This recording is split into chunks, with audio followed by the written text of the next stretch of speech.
ताजे पानी के लिए बेइजी ने एक केले के पेड़ में एक नुकीली टहनी डालकर उसके ठीक नीचे एक गड्ढा खोदा और उसमें साफ केले के पत्ते बिछा दिए। इस तरह आधे घंटे के भीतर केले के पेड़ से पानी टहनी के जरिए बहने लगेगा। इंतजार करते समय उसने पेड़ पर नारियल पर नजर डाली और चढ़ाई की कला का उपयोग करते हुए पेड़ पर चढ़ गया।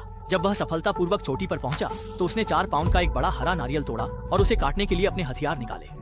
नारियल को भी नहीं छोड़ना चाहिए। एक मुट्ठी मुंह में डाल लिया और नारियल उठाकर एक बड़ा कौर लिया। ताजगी भरा था और पीने का मजा आया। इससे न केवल विटामिन सी मिला बल्कि ताजे पानी की भी हल हो गई। इसके बाद उसने समुद्र तट पर एक झुंड हर्मिट क्रैब देखे। ये छोटे जीव बेहद आक्रामक होते हैं। आमतौर पर समुद्री घोंघे का मांस खाकर अपने खोल पर कब्जा कर लेते हैं, लेकिन आज बेइजी के सामने उनकी किस्मत खराब हो गई। उसने एक भाग्यशाली क्रैब को चुना और उसकी भरी हुई चिमटी तोड़ दी, क्योंकि हर्मिट क्रैब के शरीर में ज्यादा मांस नहीं होता। 10 मिनट से कम उसने 3 पीढ़ियों को एक ही जाल में पकड़ और चिमटियां पैक की। यह प्रोटीन दांतों के बीच फंसने को काफी नहीं। किनारे पर लकड़ी की छड़ी उठाई, नुकीला किया और फाइबर में बदला। समुद्र में कूदकर शिकार को गया। दबाव के अनुकूल और सुरक्षा के लिए गोताखोरी की, सांस रोकी, फिर सतह पर आकर ली। शरीर अनुकूल होते ही आधिकारिक शिकार को गोता लगाया। कुछ ही समय बाद उसने रेत में छिपी हुई एक स्टिंगरे देखी। इस मछली की पूंछ में जहरीला कांटा होता है। अगर गलती से वह चुभ जाए तो सीधे मौत हो जाएगी। बेइजी चुपचाप करीब गया, सही समय का इंतजार किया और फिर तेजी से हमला किया। एक तीर उसके सिर में लग गया और उसने उसे पकड़ लिया। लंबे समय तक सांस रोकने के कारण उसके फेफड़े पहले से ही सीमा पर थे। उसने जल्दी से स्टिंगरे को लेकर पानी की सतह पर लौट आया। जब वह किनारे पर आया तो पहले केले के पेड़ के नीचे गया। इस समय केले के पत्तों में पेड़ के तने से निकला हुआ रस भर गया था। उसने झुककर एक सांस में पानी पिया। अब उसके पास भोजन और पानी दोनों थे। अगला काम आश्रय बनाना है। चूंकि द्वीप की जमीन पर बहुत सारे चूहों और कीड़ों का बसेरा है, इसलिए झूला सबसे अच्छा विकल्प है। उसने कुछ ताड़ के पत्ते इकट्ठा किए, एक बांस काटा और समुद्र तट पर रस्सी खोजी। फिर उसने अपने हथियार से बांस को बीच से काटकर छोटे टुकड़े बनाए और उन्हें फैलाकर एक साधारण बिस्तर का ढांचा तैयार किया। बांस के दोनों सिरों को रस्सी से बांधकर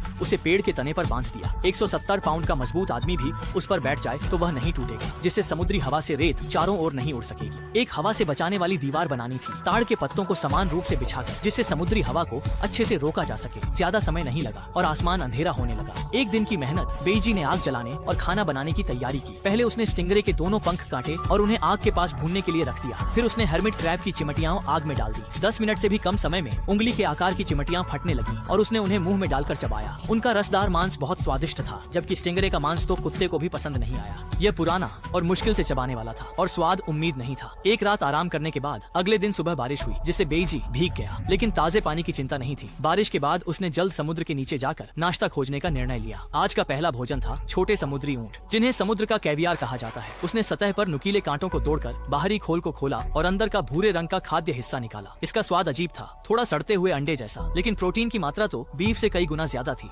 दांतों को भींचकर एक ही बार में निगलना पड़ा। दोपहर में बेइजी को मछली पकड़ने का ख्याल आया। उसने समुद्री मछली के अवशेष से एक कांटा निकाला, उसे बांस के टुकड़े पर फिक्स